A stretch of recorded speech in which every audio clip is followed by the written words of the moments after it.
Welcome to Angels online platform. आज हम लोग फरवरी मंथ का मेगा टेस्ट का पेपर सॉल्यूशन करने वाले हैं। तो चलो स्टार्ट करते हैं। देखो, question number one.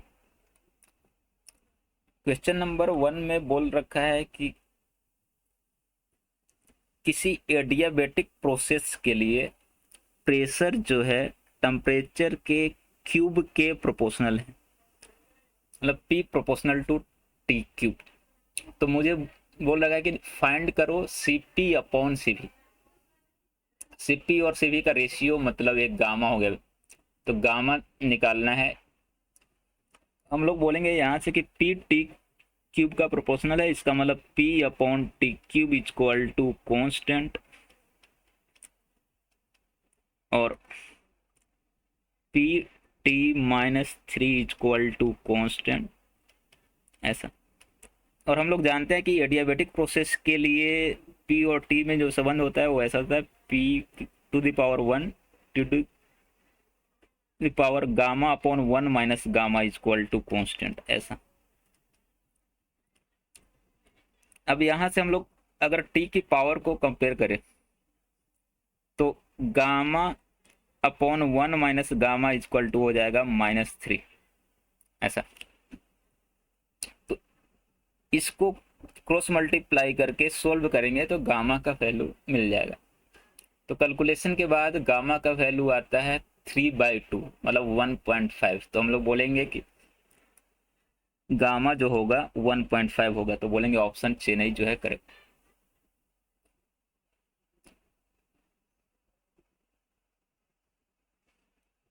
Next question देखो, question number two. Question number two में बोल रखा है कि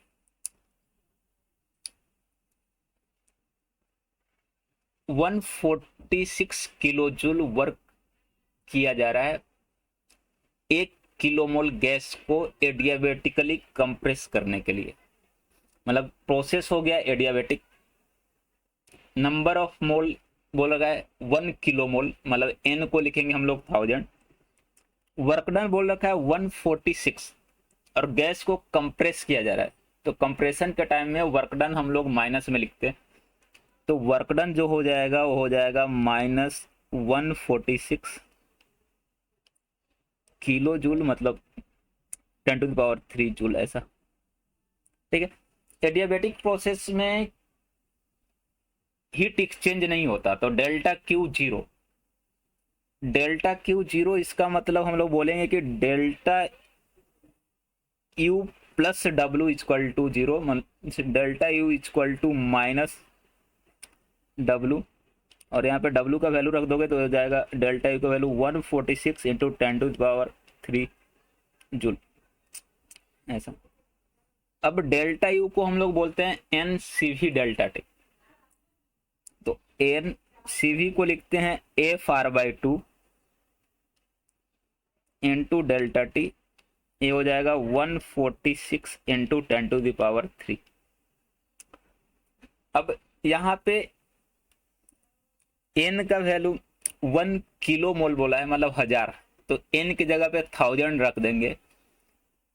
आर गैस कांस्टेंट जो 8.3, डेल्टा टी बोल रखा है 7 डिग्री सेल्सियस 7, तो डेल्टा टी को 7 रखेंगे तो एफ का वैल्यू मिल जाएगा।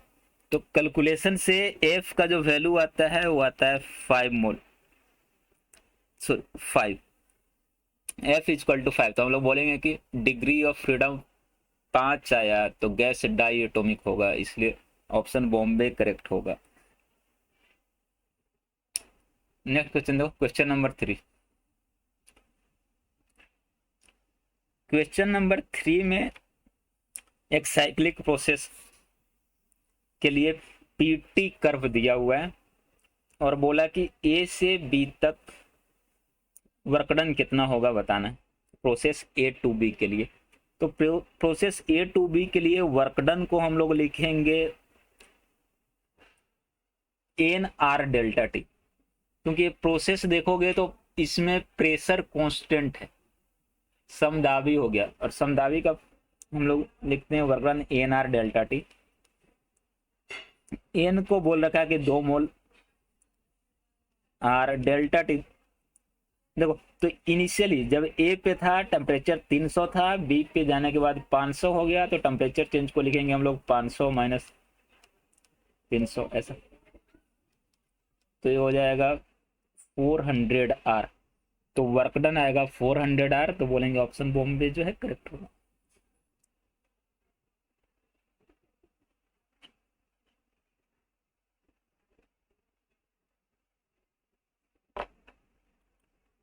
नेक्स्ट क्वेश्चन देखो, क्वेश्चन नंबर 4। क्वेश्चन नंबर 4 में बोला कि 1 मोल मोनो एटॉमिक गैस को कंप्रेस किया गया आइसोथर्मली, इस तरह से कि प्रेशर जो है डबल हो जा रहा है। तो वर्क डन बताना है। मतलब अगर इनिशियल प्रेशर को हम लोग P1 लिखे तो फाइनल प्रेशर P2 हो जाएगा 2 टाइम्स P। प्रेशर डबल हो गया, पहले P था बाद में 2P। टेम्परेचर जो था कांस्टेंट था और temperature 27 degree Celsius means 300 kelvin ऐसा। ठीक है, तो अब वर्क डन चाहिए, तो बोलेंगे कि प्रोसेस आइसोथर्मल है। वर्क डन का फॉर्मूला होता है NRT ln P1/P2। तो n की जगह पे 1 मोल, RT को 300 केल्विन, ln P1/P2। तो P1 था P2P, P कट जाएगा, ln 1/2 उसको लिखेंगे माइनस ln 2। तो वर्क डन जो आएगा वो हो जाएगा माइनस 300 R ln 2। यहाँ पे वर्क डन निगेटिव आया, निगेटिव का मतलब गैस के ऊपर वर्क हुआ। तो मुझे पूछ रखा था कि गैस के ऊपर कितना वर्क हुआ, work done on the gas, तो माइनस तो पहले ही बोल रखा है, सिर्फ मैग्नीट्यूड बोलना है हमको। तो हम लोग बोलेंगे 300 R ln 2, option Delhi correct होगा। नेक्स्ट क्वेश्चन देखो,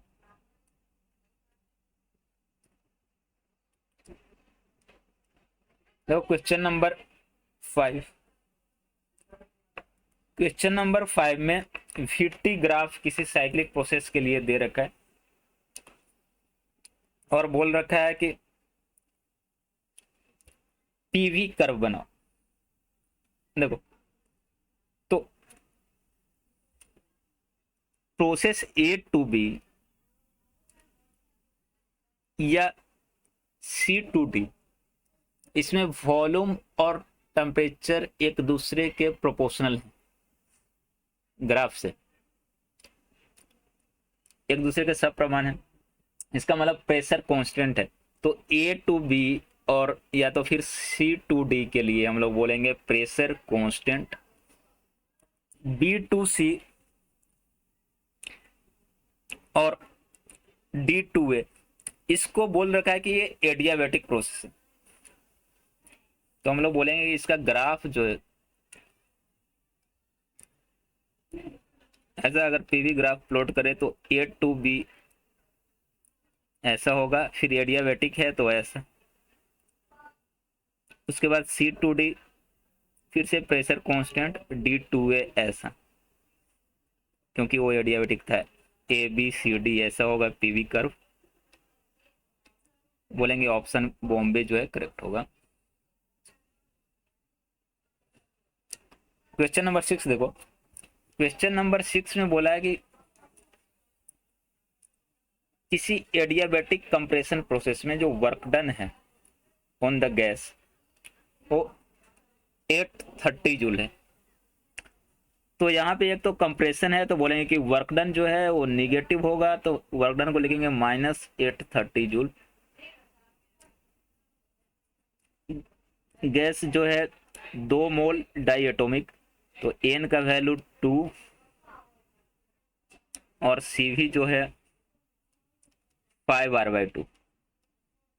तो कितना टेम्परेचर चेंज हुआ वो बताना है। देखो एडियाबैटिक प्रोसेस है तो हीट एक्सचेंज नहीं होगा, डेल्टा क्यू को लिखेंगे हम लोग 0, मतलब delta U plus W equal to 0 means delta U equal to minus W, और डब्ल्यू का वैल्यू रख देंगे यहाँ पे, तो डेल्टा यू का वैल्यू हो जाएगा 830 जूल। डेल्टा यू को लिखते हैं हम लोग N C V delta T. N 2 mole दिया हुआ है, सी वी हमको लिखना है 5R/2 क्योंकि डाई एटोमिक गैस है, डेल्टा टी इक्वल टू 830। अब यहाँ से आर के जगह पे 8.3 रख देंगे तो डेल्टा टी मिल जाएगा। कैलकुलेशन के बाद डेल्टा टी आएगा 20 केल्विन। तो बोलेंगे ऑप्शन चेन्नई जो है करेक्ट होगा। क्वेश्चन नंबर 7 देखो, कोई गैस V1 से V2 तक एक्सपेंड कर रहा है, initial volume V1 final volume V2, अलग अलग प्रोसेस। तो वर्क डन किन में ज्यादा होगा, किन प्रोसेस के लिए वो बताना है। तो हम लोग बोलते हैं कि पीवी ग्राफ से हम लोग वर्क डन अगर निकालना चाहे तो area under PV curve gives work done. तो जिस प्रोसेस का ग्राफ सबसे ऊपर होगा उसमें उसके अंडर एरिया सबसे ज्यादा आएगी और उसमें वर्क डन सबसे ज्यादा आएगा। तो यहाँ हम लोग ग्राफ से देख सकते हैं कि आइसोबारिक सबसे ऊपर है, तो आइसोबारिक के अंडर एरिया ज्यादा होगी तो वर्क डन ज्यादा होगा। तो बोलेंगे कि ऑप्शन बी करेक्ट है, आइसोबारिक प्रोसेस में वर्क डन सबसे ज्यादा होगा।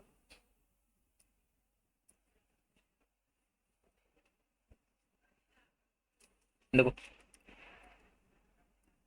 क्वेश्चन नंबर 8 में किसी गैस के लिए Cp upon Cv means gamma का वैल्यू दे रखा है 1.5,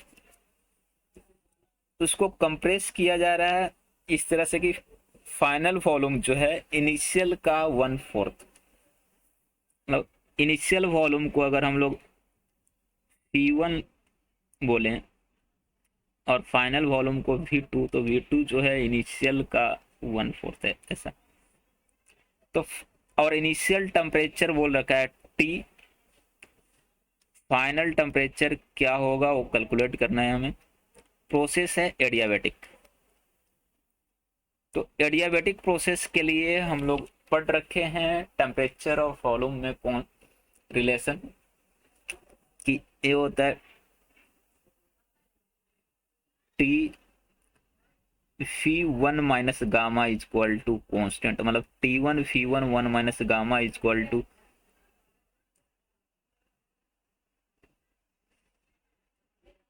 T2 F2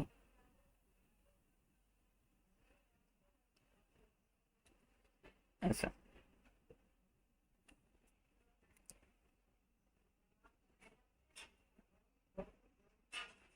sorry gamma -1 T1 F1 gamma -1 equal to T2 F2 gamma -1।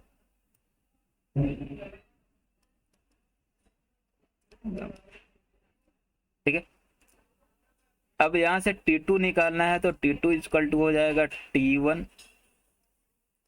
P1 upon V2 whole to power gamma -1। अब T1 को T लिख देंगे, F1 को V और V2 को V/4, गामा को 1.5। तो यहाँ से T2 का जो वैल्यू आएगा हो जाएगा T इंटू V कैंसल, 4 ऊपर चला जाएगा, 4 टू द पावर 0.5 मीन्स 1/2 ऐसा। तो ये हो जाएगा 2T। तो फाइनल टेम्परेचर हो जाएगा 2 टाइम्स T। बोलेंगे ऑप्शन चेन्नई जो है करेक्ट होगा। नेक्स्ट क्वेश्चन देखो, क्वेश्चन नंबर 9 में बोल रखा है कि प्रेशर जो है वॉल्यूम के साथ वेरी कर रहा है, जो लिख रखा है P equal to alpha into V, alpha constant है। अब किसी एक मोल गैस का एक्सपेंशन हो रहा है इस तरह से कि फाइनल वॉल्यूम जो है मीन्स V2 वो m टाइम्स हो जा रहा है, मतलब पहले अगर वॉल्यूम भी था तो बाद में m भी, तो वर्क डन कितना हुआ इस प्रोसेस में, तो हम लोग बोलेंगे कि प्रेशर वेरी कर रहा है, तो वर्क डन के लिए हम लोग लिखेंगे P dV integration P dV। P की जगह पे हम लोग लिखने वाले हैं अल्फा भी, तो हो जाएगा अल्फा भी dV। इंटीग्रेट करना है V1 टू V2 क्योंकि वॉल्यूम एक्सपेंड हो रही है V1 टू V2, V1 को लिखेंगे V, V2 को लिखेंगे M भी। अब इसको इंटीग्रेट करोगे तो इंटीग्रेशन में अल्फा तो कांस्टेंट है, V का इंटीग्रेशन हो जाएगा V²/2, तो अल्फा V²/2 लिमिट डालनी है V2M ऐसा।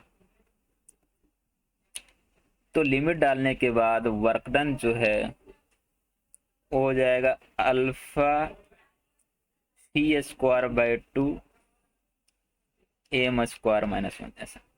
तो बोलेंगे ऑप्शन दिल्ली जो है वो करेक्ट होगा।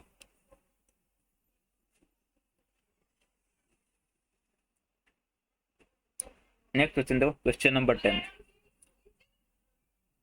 क्वेश्चन नंबर 10 में बोल रहा है कि सिंपल हार्मोनिक मोशन में मीन पोजीशन पे काइनेटिक और पोटेंशियल में कौन सा मैक्सिमम और कौन सा मिनिमम वो बताना। तो हम लोग बोलते हैं कि मीन पोजीशन पे मीन्स x=0 पे वेलोसिटी मैक्सिमम होती है, इसलिए काइनेटिक एनर्जी मैक्सिमम होगी, और x=0 पे पोटेंशियल एनर्जी मिनिमम होती।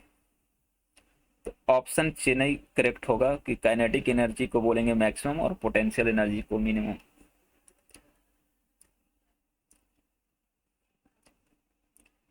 क्वेश्चन नंबर 11 देखो, बोला कि कोई एक पार्टिकल एक्सचेंज कर रहा है जिसकी एम्पलीट्यूड ए है, टोटल एनर्जी ई है। तो टोटल एनर्जी का फॉर्मूला होता है हाफ m ω² a², ऐसा। तो ई को हम लोग ऐसा लिखेंगे। अब बोला किसी एक पोजीशन पे काइनेटिक एनर्जी जो है टोटल एनर्जी का 3/4 है, मीन्स वहां पे काइनेटिक एनर्जी 3e/4 है, तो डिस्प्लेसमेंट बताना है उस पोजीशन का। देखो काइनेटिक एनर्जी को बोल रखा है 3/4 ऑफ ई, ई की जगह पे हम लोग लिखेंगे half m ω² a²। Kinetic energy का फॉर्मूला होता है हाफ m ω² a² - x² और y²। यहाँ पे y डायरेक्शन में सिस्टम हो रही है तो y² लिखने वाले हैं।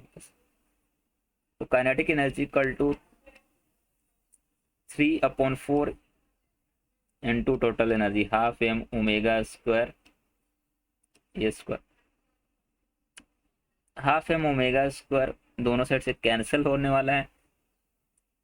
इसके बाद ये हो जाएगा a² - 3a²/4 equal to y², means y² equal to a²/4, तो y equal to a/2, means उस पोजीशन पे डिस्प्लेसमेंट जो है एम्पलीट्यूड का हाफ होगा।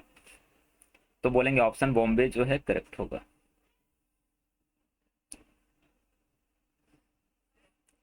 Next question, question number 12। इसमें बोल रखा है कि सिंपल पेंडुलम के लिए इनिशियल टाइम पीरियड t था। अब अगर पेंडुलम का लेंथ 21% इंक्रीज कर दें तो टाइम पीरियड कितना परसेंट इंक्रीज होगा बताना है। देखो तो पहले हम लोग मान लेते हैं कि लेंथ l था और इनिशियल टाइम पीरियड t था, तो टाइम पीरियड का फॉर्मूला होता है 2π√L/g सिंपल पेंडुलम के लिए। अब बाद में लेंथ जो है L से बढ़ के 21% बढ़ गया, मतलब फाइनल लेंथ को लिखेंगे L + L × 21/100। ऐसा इंक्रीज हुआ इसलिए प्लस, तो ये आ जाएगा 1.21L। तो नया वाला टाइम पीरियड को अगर T2 बोले तो फॉर्मूला से होगा 2 पाई अंडर रूट नया वाला लेंथ जो लिखेंगे हम लोग 1.21L अपॉन जी ऐसा। अब 1.21 का अंडर रूट करोगे तो 1.1 होगा, बाहर आने के बाद ऐसा T2 जो होगा वो हो जाएगा 1.1 into 2 pi under root L/G ऐसा। कितना इंक्रीज हुआ, चेंज हुआ, उसके लिए हम लोग सब्ट्रैक्ट करेंगे। जैसे डेल्टा टी टाइम पीरियड कितना चेंज हुआ तो बोलेंगे T2 माइनस इनिशियल टी, तो 1.1 माइनस 1 मीन्स ये हो जाएगा 0.1 into 2 pi under root L/G ऐसा। कितना परसेंट चेंज हुआ, परसेंटेज चेंज के लिए हम लोग बोलते हैं change upon initial value into 100 ऐसा। तो चेंज आया 0.1 into 2 pi under root L/G, initial value था 2 पाई अंडर रूट L/G, तो वैल्यू रख देंगे यहाँ पे, तो percentage change in time period हो जाएगा 10%। बोलेंगे ऑप्शन ए जो है करेक्ट होगा।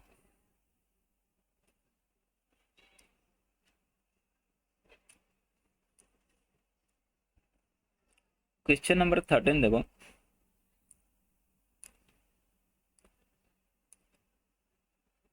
बोला कि कोई एक पार्टिकल एक स्प्रिंग के साथ लटका हुआ है, SHM कर रहा है, टाइम पीरियड T1 है। तो इस टाइम पीरियड T1 को हम लोग लिखने वाले हैं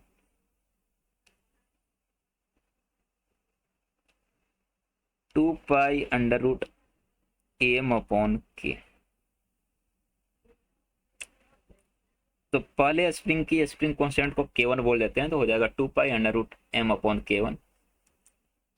सेकेंड केस में जब दूसरे स्प्रिंग से लटकाते हैं तो टाइम पीरियड T2 हो जाता है, तो T2 को लिखेंगे हम लोग 2 pi under root M upon K2। अब अगर इन दोनों स्प्रिंग को सीरीज में कनेक्ट करके फिर से उस ब्लॉक को SHM करवाते हैं, तो अब टाइम पीरियड को कैपिटल T बोला है। अब दो spring K1 K2 spring constant जिनका है, दोनों सीरीज में कनेक्ट होते हैं उस ब्लॉक के साथ, अब टाइम पीरियड कैपिटल T हो जाता है। देखो सीरीज में कनेक्ट होंगे तो हम लोग लिखेंगे 1/K equivalent is equal to 1/K1 plus 1/K2S। ठीक है, अब सीरीज में कनेक्ट होने के बाद उनकी जो इक्विवेलेंट फोर्स कांस्टेंट है उसको हम लोग K बोल रहे हैं, तो 1/K इज इक्वल टू हो जाएगा 1/K1 प्लस 1/K2 ऐसा। ये तो सीरीज के लिए कंडीशन है। अब टाइम पीरियड को कैपिटल T बोला है, तो अब टाइम पीरियड को हम लोग लिखेंगे 2 पाई अंडर रूट M/K ऐसा।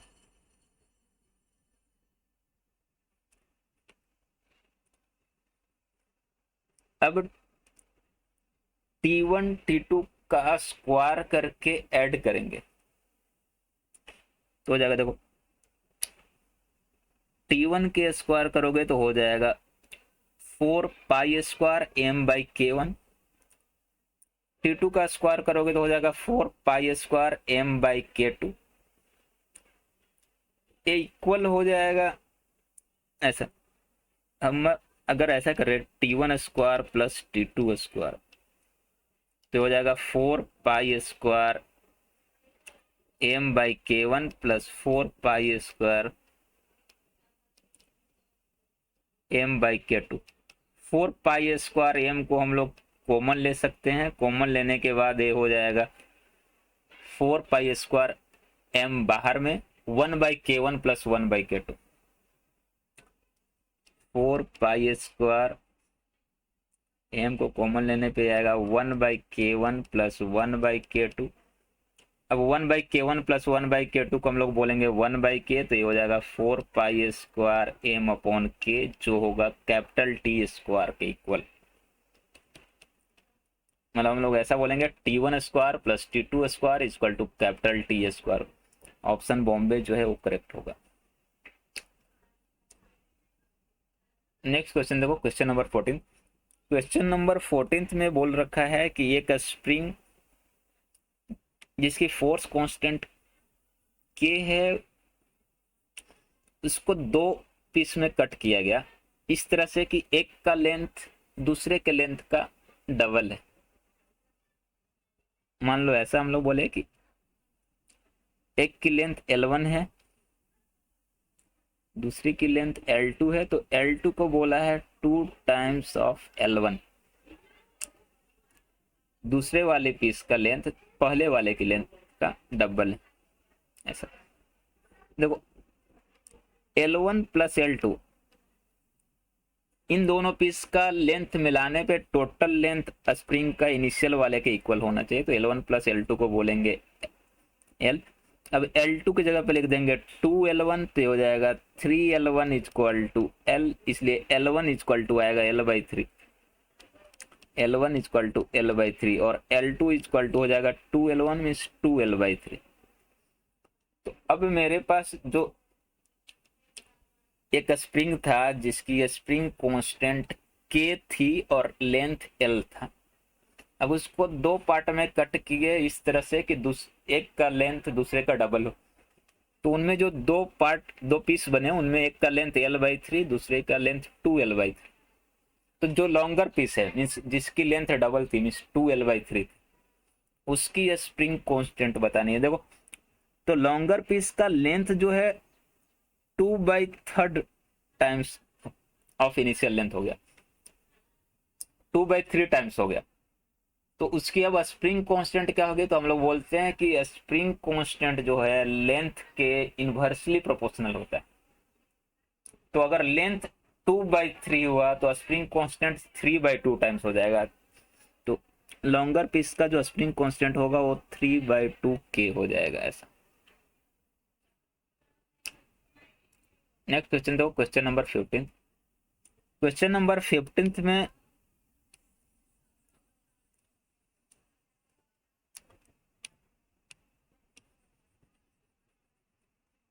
पोटेंशियल एनर्जी का ग्राफ टाइम के रिस्पेक्ट में और डिस्प्लेसमेंट के रिस्पेक्ट में बताना है हमें। देखो, तो हम लोग ऐसा बोलेंगे कि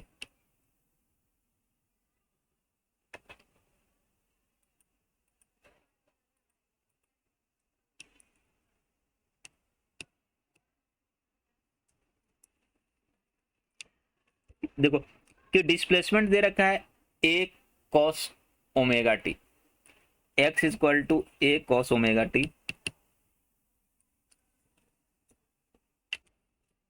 ओके, तो देखो यहाँ पे बोल रखा है कि x equal to a cos omega T displacement दे रखा है और पोटेंशियल एनर्जी का ग्राफ टाइम के रिस्पेक्ट में। तो देखो, पोटेंशियल एनर्जी को बोलते हैं half kx²।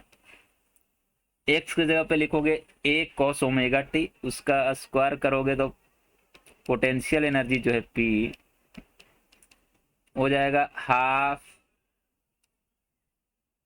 k a² cos² omega T. तो जब टाइम के रिस्पेक्ट में इसकी ग्राफ प्लॉट करेंगे तो ये cos² के प्रोपोर्शनल है, तो इसकी ग्राफ cos² की ग्राफ जैसी होगी। cos की ग्राफ 1 से स्टार्ट होती है, तो ये भी ऊपर से स्टार्ट होगा ऐसे। जब cos निगेटिव होता है स्क्वायर करने के बाद वो पॉजिटिव हो जाएगा, तो ग्राफ ऐसा ऊपर ही रहेगा, पॉजिटिव पॉजिटिव, नीचे कभी नहीं जाएगा। तो टाइम के रिस्पेक्ट में पोटेंशियल एनर्जी हम लोग ग्राफ प्लॉट करेंगे ऐसा। मीन्स यहाँ पे ए वाला कर्व ए जो है वो टाइम के रिस्पेक्ट पोटेंशियल एनर्जी का फंक्शन ऑफ टाइम। अगर डिस्प्लेसमेंट के फंक्शन में अगर देखोगे डिस्प्लेसमेंट के रिस्पेक्ट में, तो x इक्वल टू 0 पे पोटेंशियल एनर्जी मिनिमम होती है और x equal to +a - a पे मैक्सिमम होती है। इस पोटेंशियल एनर्जी का ग्राफ कुछ ऐसा हम लोग बोलते हैं। तो कर्व थर्ड वाला होगा, तो बोलेंगे कि वन और third means option A correct है। Question number 16। देखो, कोई पार्टिकल एक्सिलरेशन कर रहा है, उसकी एम्पलीट्यूड बोल रखी है 7 mm और मैक्सिमम वेलोसिटी 4.4 मीटर पर सेकंड, तो टाइम पीरियड बताना है। हम लोग मैक्सिमम स्पीड को बोलते हैं ओमेगा इंटू ए। यहाँ पे मैक्सिमम स्पीड 4.4 दे रखा है मीटर पर सेकंड। ओमेगा को बोलेंगे 2 पाई बाई टी। और ए ए को दे रखा है 7 mm, 7 × 10⁻³ तो यहाँ से टी का वैल्यू मिल जाएगा और कैलकुलेशन से टी का वैल्यू आएगा 0.01 सेकेंड। बोलेंगे ऑप्शन बॉम्बे जो है करेक्ट।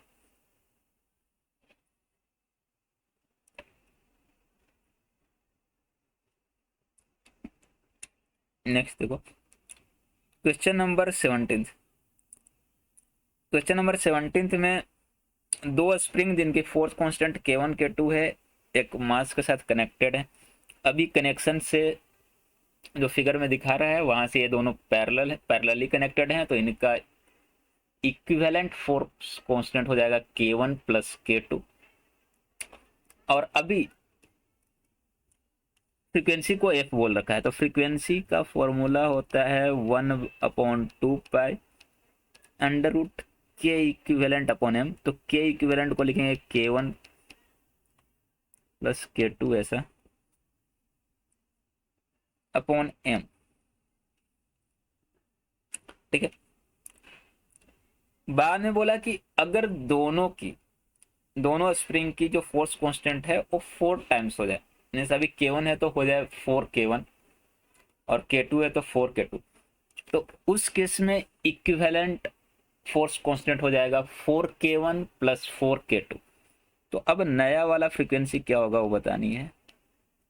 तो अब ए हो जाएगी 1/2 पाई फोर्स कांस्टेंट को लिखेंगे 4 times K1 + K2 upon M. ये 4 को बाहर निकालोगे तो 2 हो जाएगा, तो नया वाला फ्रीक्वेंसी 2 टाइम्स एफ आएगा, तो बोलेंगे 2F हो जाएगा। ऑप्शन ए करेक्ट होगा।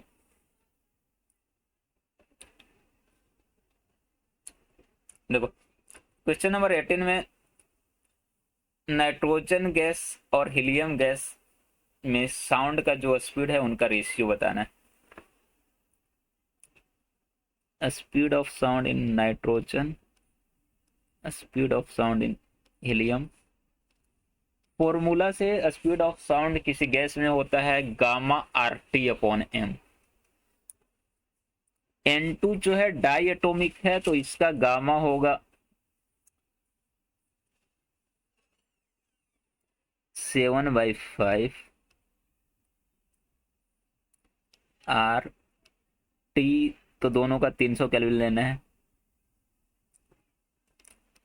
सेम है T अपॉन एम। तो इसकी मोलिकुलर वेट होती है 28 ग्राम ऐसा। हीलियम के लिए लिखेंगे तो हीलियम का गामा हम लोग बोलेंगे ये मोनो एटोमिक है, तो गामा इसका 5/3 RT। टेम्परेचर दोनों का सेम 300 केल्विन। इसकी मोलिकुलर वेट 4 ग्राम ऐसा। तो RT एवरा कट जाएंगे, फिर इसको सोल्व करेंगे तो ये आएगा √3/5 ऐसा। तो बोलेंगे ऑप्शन चेन्नई जो है करेक्ट होगा।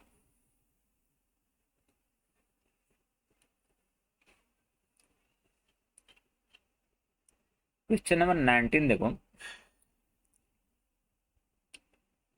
क्वेश्चन नंबर 19 में एक वेव का इक्वेशन दे रखा है। बोल रखा है कि वेव जो है y equal to 10⁴ sine 60t plus 2x। यहाँ पे हम लोग बोलेंगे कि ओमेगा जो होगा 60 रेडियन पर सेकेंड, तो फ्रीक्वेंसी अगर फाइंड करना है तो हो जाएगा 60/2 पाई, ओमेगा अपॉन 2 पाई, तो हम लोग बोलेंगे 30/पाई फ्रीक्वेंसी।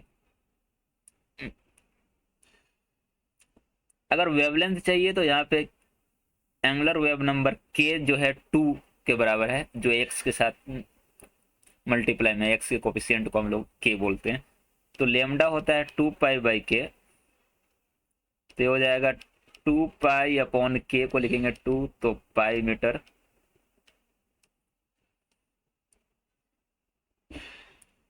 और देखो यहाँ पे वेव जो है एक्स डायरेक्शन में ट्रेवल कर रहा है, और निगेटिव एक्स डायरेक्शन में, निगेटिव में वो पता चला यहाँ से कि ओमेगा टी और के एक्स दोनों पॉजिटिव हैं। अगर दोनों सेम हो, दोनों पॉजिटिव या दोनों निगेटिव हो, तो हम लोग बोलते हैं कि वेव ट्रेवल कर रहा है निगेटिव डायरेक्शन में। तो हम लोग बोलेंगे वेव ट्रेवल कर रहा है निगेटिव डायरेक्शन में, निगेटिव एक्स डायरेक्शन में। वेव की वेलोसिटी अगर फाइंड करनी हो तो वेलोसिटी के लिए हम लोग बोलते हैं ओमेगा/के, तो 60/2 हो जाएगा 30 मीटर पर second. Means A B C तीनों करेक्ट हैं, तो बोलेंगे ऑल, सारे करेक्ट हैं, ऑल द अबव।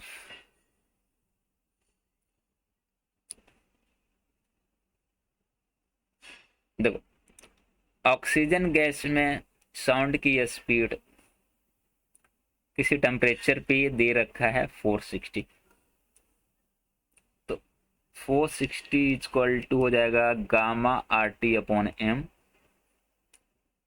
गामा हम लोग ऑक्सीजन के लिए बोलेंगे कि डाई एटॉमिक है, तो 7/5 RT/m। इसकी मोलिकुलर वेट 32 ग्राम ऐसा।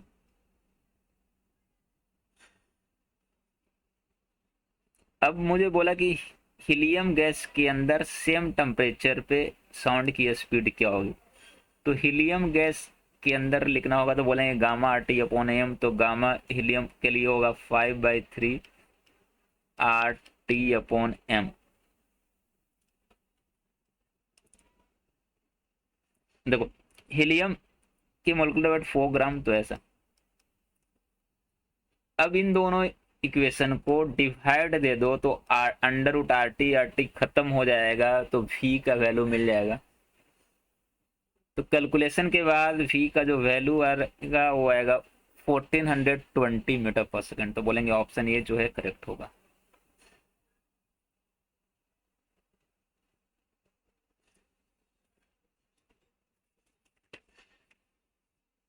नेक्स्ट देखो क्वेश्चन नंबर 21। क्वेश्चन नंबर 21 में बोला कि एक वेव के लिए इक्वेशन दे रखा है और उसकी वेवलेंथ और टाइम पीरियड दे रखा है, तो अल्फा और बीटा का वैल्यू बताना है। देखो वेवलेंथ को बोला है कि 0.08 मीटर, तो जो अल्फा है यहाँ पे जो एक्स के साथ मल्टीप्लाई में है, जिसको बेसिकली हम लोग के भी बोलते हैं, वेव एंगुलर वेव नंबर, वो होता है 2 पाई/के, सॉरी 2 पाई/लेमडा। लेमडा यहाँ पे दे रखा है 0.08, तो ये हो जाएगा 2 पाई/0.08, तो ये हो जाएगा 200 पाई/8, तो हो जाएगा 25 पाई। देखो टाइम पीरियड को 2 दे रखा है, बीटा जो टी के साथ में मल्टीप्लाई है, जिसको हम लोग एंगुलर फ्रीक्वेंसी ही बोलते हैं टी के साथ वाले को, ये होता है 2 पाई/कैपिटल टी दे रखा है 2 सेकेंड, तो 2 पाई/2, तो हो जाएगा पाई। अल्फा आएगा 25 पाई, बीटा आएगा पाई, ऑप्शन बोलेंगे बॉम्बे करेक्ट।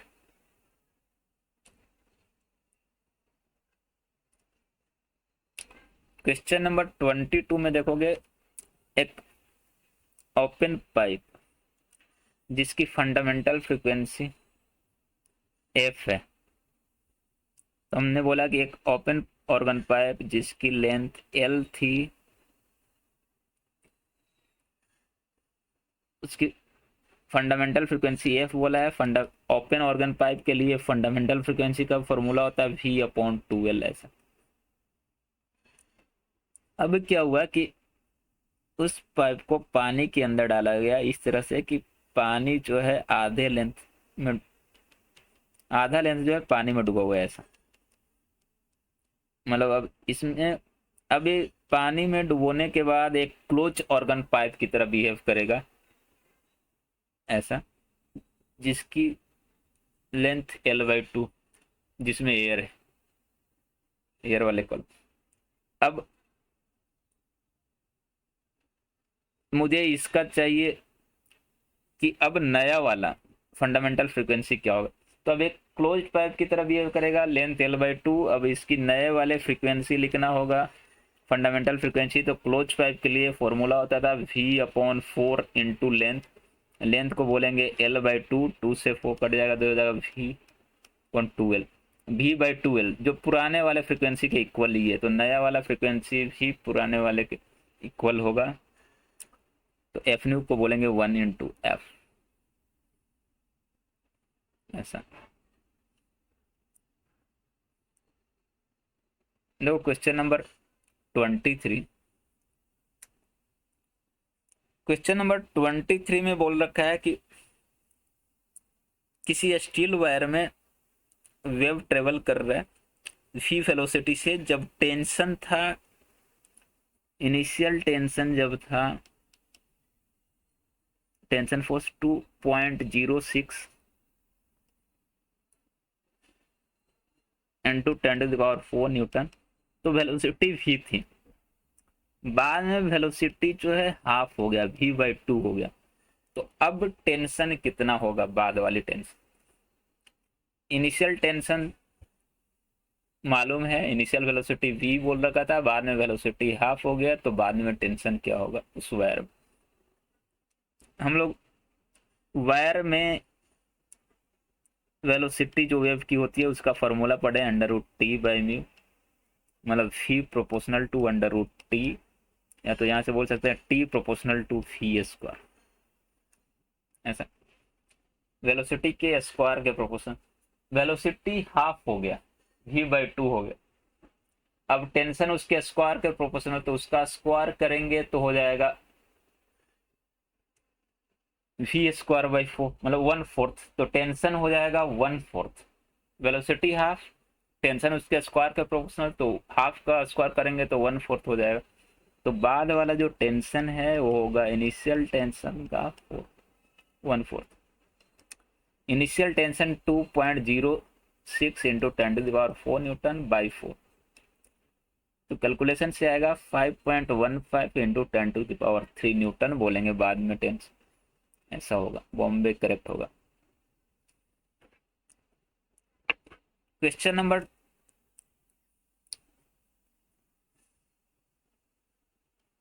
24 देखो,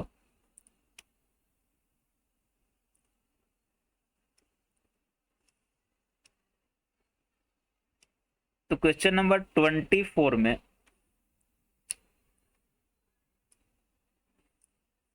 बोला है कि अगर टेंशन को 4% बढ़ाए तो स्पीड जो है कितने परसेंट इंक्रीज होगा। यहाँ पे बोलेंगे कि वेलोसिटी जो है डायरेक्टली प्रोपोर्शनल टू √T होता है वायर वेव का। अब परसेंटेज एरर वाला कंसेप्ट लगाएं तो ΔV/V हो जाएगा हाफ ΔT/T। ΔT/T जो है टेंशन में परसेंटेज चेंज जो दे रखा है 4%, तो हो जाएगा हाफ इंटू 4%, मीन्स आएगा 2%। तो हम लोग बोलेंगे ऐसा कि वेलोसिटी में जो परसेंटेज चेंज होगा वो 2% के बराबर, अगर टेंशन को 4% से बढ़ाया जाए। तो ऑप्शन बॉम्बे करेक्ट होगा। नेक्स्ट देखो क्वेश्चन नंबर 25।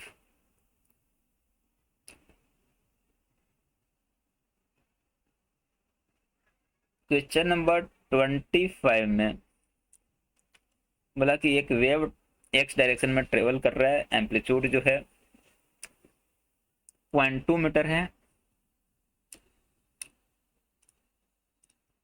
वेव वेलोसिटी 360 है और लेमडा 60 मीटर, वेवलेंथ 60 मीटर। तो पहले हम लोग उसकी एंगुलर फ्रीक्वेंसी निकालेंगे। तो एंगुलर फ्रीक्वेंसी हो जाएगी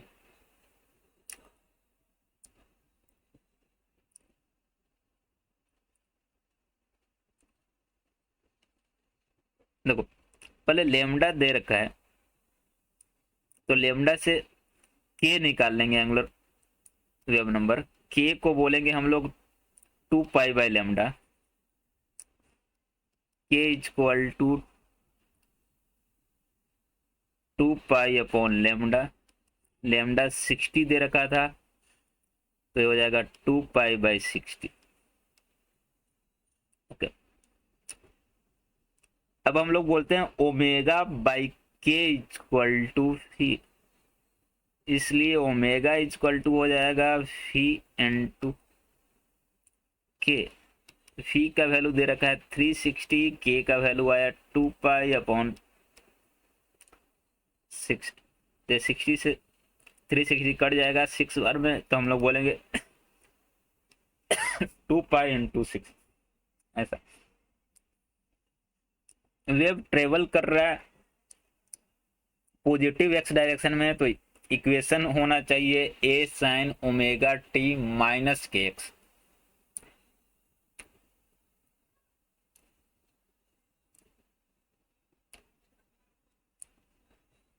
ठीक है, तो वेव का जो इक्वेशन होगा वो हो जाएगा ए एम्पलीट्यूड जो लिखेंगे हम लोग 0.2 साइन ओमेगा टी, तो ओमेगा को हम लोग बोलेंगे 2 पाई/6 टी, ऐसा 2 पाई/6 टी। और के को बोलेंगे 2 पाई/60 एक्स। अब 2 पाई को कॉमन ले लेंगे तो इक्वेशन जो हो जाएगा वेव का हो जाएगा 0.2 साइन 2 पाई बाहर आ जाएगा, तो यहाँ अंदर में बचेगा 60 माइनस x/60। ऐसा, तो हम लोग बोलेंगे ऑप्शन चेन्नई जो है करेक्ट होगा।